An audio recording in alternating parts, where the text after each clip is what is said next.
जय श्री कृष्ण। आप सभी को चैत्र मास शुक्ल पक्ष कामदा एकादशी की ढेरों शुभकामनाएं। प्रिय दर्शकों, आज के इस वीडियो में हम बात करेंगे कि चैत्र मास के शुक्ल पक्ष की एकादशी किस दिन है, व्रत कब किया जाएगा, सूर्य के मुख से एकादशी कब होगी, चावल नहीं खाने का जो नियम है वो किस दिन पालन होगा, 2 दिन नहीं खाने हैं या केवल एक ही दिन। एकादशी 2 दिन पड़ रही है तो हमें व्रत किस दिन करना चाहिए, कौन से दिन उत्तम है और कौन से दिन का व्रत हमें नरकगामी बना सकता है, विधि क्या रही इस एकादशी के नियम क्या है, कैसे व्रत करना चाहिए, पूजा विधि क्या रहेगी, इसके नियम क्या रहेंगे, व्रत का पारण कब होगा, कैसे होगा, पूजा के लिए शुभ मुहूर्त क्या रहेगा। सभी एकादशियों की पूजा विधि भिन्न होती है, इसीलिए ध्यान देने की आवश्यकता होती है।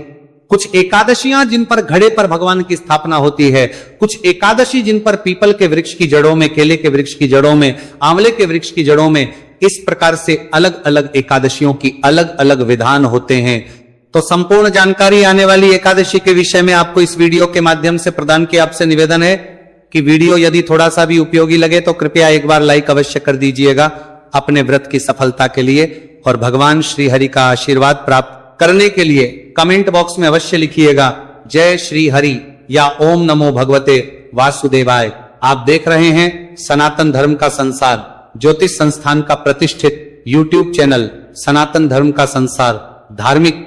हम यहाँ पर सभी व्रत और त्योहारों की सही शास्त्रीय जानकारी प्रदान करते हैं। ज्योतिष शास्त्र और पंचांग के आधार पर आपको बताते हैं कौन सी तिथि कब है, व्रत आदि कब करना है, क्या विधि है, क्या नियम है और क्या गलती नहीं करनी है। यदि आप सभी व्रत और त्योहारों की सही शास्त्रीय जानकारी पाते रहना चाहते हैं तो कृपया चैनल को सब्सक्राइब कीजिए और बेल आइकन को प्रेस कीजिए। प्रिय दर्शकों, आइए अब जानकारी आरंभ करते हैं, बात करते हैं आने वाली एकादशी की। प्रिय दर्शकों, चैत्र मास के शुक्ल पक्ष की एकादशी भगवान कृष्ण कहते हैं कि हे राजा युधिष्ठिर, इसको कामदा एकादशी कहते हैं। इसकी महिमा गुरु वशिष्ठ जी ने राजा मानदाता को कही थी। यह मनुष्य के सभी पापों का नाश करने वाली है। मनुष्य के बड़े से बड़े पाप कर्म को नष्ट करके उसे बड़ी से बड़ी और बुरी से बुरी योनि से मुक्ति दिलाने वाली भगवान श्री कृष्ण महाराज युधिष्ठिर को इसका महत्व बताते हुए कहते हैं कि एक समय नागों के राज्य में ललित और ललिता नाम के 2 गंधर्व और गांधर्वी थी। ललिता जो है एक बड़ी ही सुंदर अप्सरा थी। उसके प्रिय पति ललित जो राजमहल में नृत्य किया करते थे, बड़े सुंदर गंधर्व थे। दोनों सदा एक दूसरे में ही लीन रहते थे। एक समय की बात थी कि गंधर्व ललित जो है वो राजा के सामने सभा में नृत्य कर रहे थे और गायन कर रहे थे, परंतु उनके साथ उस समय उनकी प्रियतमा, प्रिय पत्नी ललिता नहीं थी। तो वह नृत्य और गायन करते करते अचानक अपनी पत्नी में खो गए। उन्हें उनकी याद सताने लगी और इस कारण से उनका गायन रुक गया, उनके पैर भी रुक गए। जब राज किसी तरह यह ज्ञात हुआ कि ये यहां मेरे सम्मुख होते हुए भी अपनी पत्नी को स्मरण कर रहा है और अपने कर्म को नहीं कर रहा है, तो राजा क्रोधित हुए और राजा ने उसे श्राप दिया कि जा तू राक्षस हो जा। जब ललिता को यह पता चला कि राजा के श्राप से उनका जो पति है वह राक्षस हो गया है, वो उसे मुक्त कराने के लिए उसके पीछे पीछे जंगल जंगल भागने लगी। तभी एक समय आने पर जंगल में उसे कृषि का आश्रम दिखाई दिया।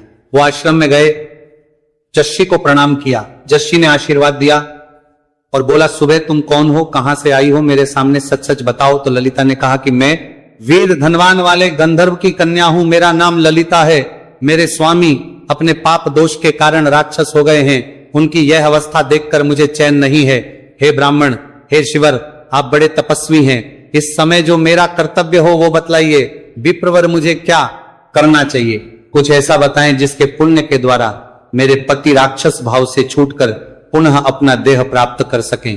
तो ऋषि बोले, भद्रे, इस समय चैत्र मास के शुक्ल पक्ष की एकादशी आने वाली है जिसका नाम है कामदा एकादशी। तो विधि विधान से व्रत करना, पूजन करना और उसका पुण्य अपने पति को अर्पित करना, उसके पुण्य के प्रताप से तुम्हारे पति का सब पाप दूर हो जाएगा और वह राक्षसत्व से मुक्त हो जाएगी। तो उस ललिता ने नश्य के वहां रहते हुए ही नश्य की बताई हुई विधि से एकादशी का पूर्ण व्रत किया। सुबह प्रातः काल सूर्योदय से पहले स्नान किया, पवित्र सरोवर में स्नान करके स्वच्छ वस्त्र धारण करके व्रत पूजन का संकल्प किया कि आज वह निराहार रहकर एकादशी का व्रत करेंगी तथा कल प्रातः होने पर उसका पारण करेंगी। प्रभु उसकी कामना को पूर्ण करें। संकल्प उसने भगवान का पूजन किया, भगवान विष्णु का पूजन किया। पूजन करने के बाद भगवान के चरणों में मन को लगाती हुई वो उसी आश्रम में रही। भगवान का उसने कीर्तन किया, रात्रि काल को जागरण किया और अगले दिन प्रातः काल सूर्योदय से पहले स्नान आदि करके भगवान का पूजन करने के बाद भगवान से निवेदन किया कि प्रभु मैंने इस एकादशी का यह पवित्र व्रत किया, पूजन किया, अब मैं पारण कर रही हूं। हे भगवान, इस उपवास व्रत का जो पुण्य है उस पुण्य के प्रभाव से मेरे पति का राक्षस भाव दूर हो जाए। मैं यह संपूर्ण पुण्य अपने पति को अर्पित करती हूं, इसे आप स्वीकार कीजिए। और उसके बाद उसने अपने व्रत का पारण किया। उसके इस प्रकार संकल्प करने मात्र से ही भगवान नारायण की कृपा से इस एकादशी के व्रत के पुण्य के प्रभाव से उसका पति पुनः अपनी पूर्वत्व देह को प्राप्त करता है, राक्षसत्व से, राक्षस भाव से मुक्त हो जाता है और फिर वो दोनों दीर्घ काल तक अपने दाम्पत्य जीवन में वास करते हैं। भगवान कृष्ण कहते हैं कि युधिष्ठिर, यह एकादशी आपके सभी पापों का नाश करने वाली है। जो मनुष्य इसका व्रत करता है क्षण भर में ही उसकी मनोकामनाएं पूर्ण हो जाती हैं। अतः इसका व्रत प्रत्येक मनुष्य को करना ही चाहिए। यह हो गया महत्वप्रिय दर्शकों। अब बात करते हैं कि इस एकादशी के नियम क्या है। एकादशी के नियम दशमी तिथि से आरंभ हो जाते हैं। दशमी तिथि अर्थात व्रत के एक दिन पूर्व मनुष्य को कुछ वस्तुओं का त्याग कर देना चाहिए और कुछ नियमों को धारण कर लेना चाहिए, क्योंकि एकादशी एक दिन का व्रत नहीं, यह त्रिदिवसीय अनुष्ठान होता है। तो व्रत के एक दिन पूर्व, एकादशी के एक दिन पूर्व आपको शहद का त्याग कर देना है। एकादशी अनुष्ठान में शहद का प्रयोग नहीं होता है, न दशमी को, न एकादशी को, न द्वादशी को वर्जित है शहद। यहां तक कि जब भगवान नारायण की पूजा करते हैं तो पंचामृत में भी शहद नहीं मिलाया जाता है। बताऊंगा आगे वीडियो में कि शहद के स्थान पर आपको क्या मिलाना है। दशमी तिथि को आपको चने का साग नहीं खाना चाहिए, वर्जित कहा गया है। दशमी तिथि को मसूर की दाल का त्याग कहा गया है कि मसूर की दाल नहीं खानी चाहिए, त्याग देनी चाहिए। लहसुन, प्याज आदि का त्याग भी कहा गया है। जो माताएं, बहनें, भाई, बंधु मांसाहार करते हैं या मदिरापान करते हैं और एकादशी व्रत भी करते हैं तो वो भी ध्यान दें कि एक दिन पूर्व ही इनका त्याग करना चाहिए। यूं तो खाने ही नहीं चाहिए, पीनी ही नहीं चाहिए, और फिर भी अगर ना निभे तो एक दिन पूर्व तो त्याग करना ही चाहिए। ऐसा नहीं कि आज खूब खाए पिए और कल आप एकादशी व्रत करें, उचित नहीं है। ध्यान दीजिएगा, व्रत के एक दिन पूर्व ही आपको अपना सर धो लेना चाहिए। जो भी हमारी माताएं बहनें हैं उनको अपने बाल धो लेने चाहिए और ब्रह्मचर्य धारण कर लेना चाहिए, शुद्धि का व्रत ले लेना चाहिए। कारण यह कि एकादशी को बाल धोने की मनाही है शास्त्रों में और द्वादशी को भी बाल धोने की मनाही है, इसीलिए हमें ब्रह्मचर्य धारण कर लेना चाहिए। दशमी तिथि को स्नान आदि से निवृत्त होके बाल आदि धोके, अब प्रश्न उठता है पंडित जी, मान लो कुछ ऐसी अवस्था हो जिसमें कुछ आ जाए और धोने पड़े तो क्या करें। अगर कोई इमरजेंसी ऐसी आती है कि पूजा पाठ के लिए हमें धोने पड़े हैं, एक दिन पूर्व किसी कारण से नहीं हो पाए, तो उस अवस्था में जो बाल धोने का जल होगा ना, उसमें थोड़ा सा कच्चा दूध मिला लीजिएगा और उससे बाल धोइएगा।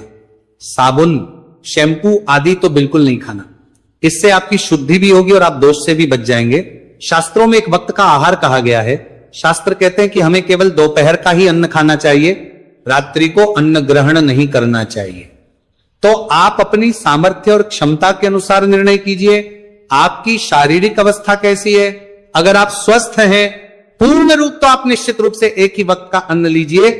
इस प्रकार से आप दशमी तिथि के दिन को व्यतीत कीजिए। चावल ना खाने का जो नियम है वह एकादशी की शुरुआत के साथ ही आरंभ हो जाता है। यदि एकादशी 2 दिन है तो आपको दोनों ही दिन चावल नहीं खाने चाहिए। इस प्रकार से दशमी तिथि को रात्रि काल में दंत धावन आदि करके सोइए, जिससे कि अन्न का कोई दाना आपके दांतों में ना रहे, मुंह में ना रहे, और एकादशी वाले दिन सूर्योदय से पहले उठ जाइए। उठ के स्नान आदि करके स्वच्छ वस्त्र धारण कीजिए। स्वच्छ वस्त्र करके जो आपका पूजा स्थल है, जहां भी बैठ के आप एकादशी का पूजन करते हैं, वहां पर आसन लगा के बैठ जाइए और पूजा के लिए सारी सामग्री एकत्र कीजिए। अब प्रश्न उठता है कि पूजा के लिए सामग्री क्या चाहिए, तो पूजा में आपके पास होना चाहिए भगवान श्री हरि विष्णु का कोई चित्र या प्रतिमा जो भी आपके पास उपलब्ध वो लीजिएगा। उनको स्थापित करने के लिए चौकी लीजिएगा।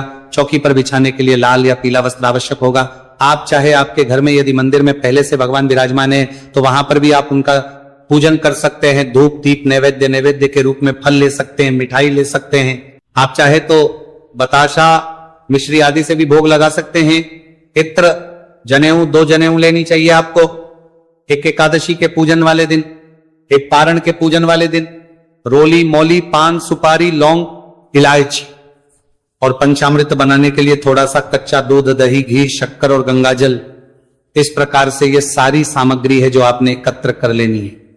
सारी सामग्री एकत्र एक लोटा लीजिए तांबे का, उसमें पहले थोड़ा सा गंगाजल भरिए, लोटे को अच्छे से मांझ लीजिए, उसमें थोड़ा गंगाजल भरिए, फिर शुद्ध जल भरिए और उसके बाद आसन लगाकर बैठ जाइए। पूर्व दिशा की ओर या उत्तर दिशा की ओर मुख करके सारी सामग्री को स्थान पर रखिए। फूल के माध्यम से सबसे पहले सभी सामग्री को छींटे देंगे और स्थान को छींटे देंगे। मंत्र हम पढ़ेंगे, इससे यह स्थान पवित्र होगा, सामग्री भी पवित्र होगी, क्योंकि आप तक पहुंचने से पहले ना जाने इस सामग्री को किस किस अवस्था में छुआ है, तो भगवान को अर्पित पहले हमें इसका शुद्धिकरण करना चाहिए। आइए जल के छींटे दीजिए, हम मंत्र पढ़ते हैं। ओम पवित्रः पवित्रो वा सर्वावस्थागतोऽपि वा यह स्मरित पुंडरीकाक्षं सबाह्याभ्यंतरः शुचिय। इस प्रकार जल छींटे देके आपने स्थान को और सामग्री को शुद्ध किया, पवित्र की। अब भगवान की स्थापना के लिए चौकी लगाइए। चौकी पर लाल या पीला वस्त्र आपके पास जो उपलब्ध है वो बिछाइए। उसके ऊपर भगवान विष्णु का जो भी चित्र प्रतिमा या तस्वीर आपके पास है उनको विराजमान कीजिए। उनके सामने सीधे हाथ की ओर घी का दिया रखिए और विपरीत दिशा में धूप रखिए। अगर तेल का दिया जलाते हैं तो वो उलटे हाथ की ओर रखा जाएगा। इस प्रकार अपने को विराजमान करना है, चौकी आदि लगानी है। अब सबसे पहले आप अपने हाथ धोएंगे, आचमनी करेंगे और फिर हम संकल्प करते हुए पूजन की ओर आगे बढ़ेंगे। जो विधि बताई है उसके अनुसार तो एक छोटे से पात्र में जो लोटे में जल लिया है ना, उसमें थोड़ा सा जल एक कटोरी में या किसी पात्र में ले लीजिए या आचमनी करने के लिए आवश्यक होगा। तो इसमें से 2-2 बूंद जल एक एक मंत्र पर सीधे हाथ पर लेना है और पी जाना है। 2 बूंद जल इसलिए क्योंकि जो लोग निर्जला व्रत करते हैं ना, उनके लिए आचमनी में 6 मासा जल तक कहा गया है कि 6 मासा जल तक आप आचमनी के रूप में ले सकते हैं। तो 6 मासा जल का होगा 2-2 बूंद। जब आप 3 बार में लेंगे तो लगभग 6 मासा जल हो जाएगा। इसीलिए इतना ही जल आपको लेना है सीधे हाथ पे। पहले सीधे हाथ पे जल लेके हाथ धो लीजिए। हस्तो प्रक्षालन नमः। अब 2 बूंद जल लीजिएगा, पी जाइएगा। ओम माधवाय नमः जल लीजिए, पी जाइए। ओम केशवाय नमः जल लीजिए, पी जाइए। ओम नारायणाय नमः जल लीजिए, पी जाइए। ओम नश्य केशाय नमः नमः हस्तो प्रक्षालन नमः। हाथ धोइए। हाथ धो के अपने आप को तिलक कीजिए, मौली बांधिए। अब आप व्रत पूजन का संकल्प करेंगे। सबसे पहले धूप और दीप को प्रज्वलित कीजिए। ओम शुभम करोति कल्याणम आरोग्यम धन संपदा शत्रु बुद्धि विनाशाय दीपक ज्योति नमोस्तुते। इस प्रकार आपने धूप और दीप को प्रज्वलित किया। आप संकल्प करने के लिए सीधे हाथ पर जल लीजिए। 1 रुपए का सिक्का दक्षिणा के रूप में कम से कम रखिए। अधिक जो भी रखना चाहे वह रख सकते। 3 बार बोलिए ओम श्री विष्णु, ओम श्री विष्णु, ओम श्री विष्णु। अपना नाम, अपना गोत्र स्थान पर बैठकर संकल्प कर रहे हैं। वहां का मकान नंबर, क्षेत्र का नाम, शहर का नाम, चैत्र माह से शुक्ल पक्ष एकादशी प्राप्ति, भगवान श्री हरि विष्णु एकादशी, और यह संकल्प भगवान के चरणों में अर्पित कर दीजिए। संकल्प के बाद अब आप भगवान का पंचोपचार से पूजन करेंगे। पंचोपचार से पूजन करेंगे या षोडशोपचार से पूजन करेंगे, जैसा आपको ठीक लगे उसके हिसाब से कर सकते हैं। दोनों ही विधियां उत्तम है। षोडशोपचार बड़ी विधि होती है और मैं इसकी पूजा विधि का वीडियो सदा आपको बताता भी हूं। षोडशोपचार से मैं पूजन करके आपको बताता हूं, जिससे कि आप इसका पूर्ण लाभ ले सकें। इस एकादशी की भी पूजा विधि, पूरी पूजा विधि षोडशोपचार से मैं आपको अपलोड करूंगा, उसका लाभ ले सकते हैं। यहां मैं संक्षेप में बता देता हूं कि कैसे आप पूजन कर सकते हैं। जो संक्षेप में करना चाहें, सबसे भगवान को जल के छींटे दीजिए। जल छींटे देके भगवान को वस्त्र के रूप में एक मौली का टुकड़ा तोड़ के अर्पित कीजिए। वस्त्र अर्पित करने के बाद प्रभु को तिलक करेंगे से भगवान को तिलक कीजिएगा। तिलक करने के बाद भगवान को पुष्प अर्पित कीजिएगा, माला पहनाइएगा, धूपम दर्शयामी दीपम दर्शयामी, धूप दिखाइएगा और दीप दिखाइएगा, नैवेद्य समर्पित कीजिएगा। नैवेद्य क्या? या तो फल हो तो फल ही दीजिए, मिठाई है कोई पीले रंग की वहां चढ़ा दीजिए, या मिश्री चढ़ा सकते हैं, या भगवान को बताशा भोग के रूप में अर्पित कर सकते हैं। और फिर जलाजमिनी करानी है तो पुष्प के माध्यम से जल के छींटे दीजिएगा, तांबुल एक पान का पत्ता लीजिए, उसपे 2 लौंग 2 इलायची और 1 सुपारी लीजिएगा और वह भगवान को अर्पित कीजिएगा। जो भी अर्पित करना चाहते हैं वहां दक्षिणा चढ़ाइएगा और हाथ जोड़कर नमस्कार कीजिएगा। इस प्रकार से यह संक्षिप्त पूजा विधि है, मंत्रों सहित पूरी विस्तृत पूजा विधि मैं आपको वीडियो में बताऊंगा। पूजा विधि का वीडियो, उसको आप अवश्य देख लीजिएगा।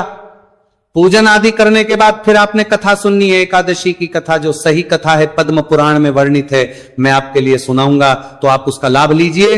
कथा के साथ विष्णु शास्त्र नाम भी सुनना चाहिए और फिर आरती करनी चाहिए। तो इस प्रकार से कथा सुनिए, शास्त्र नाम सुनिए, आरती कीजिए, नियम के अनुसार दिन को व्यतीत कीजिए।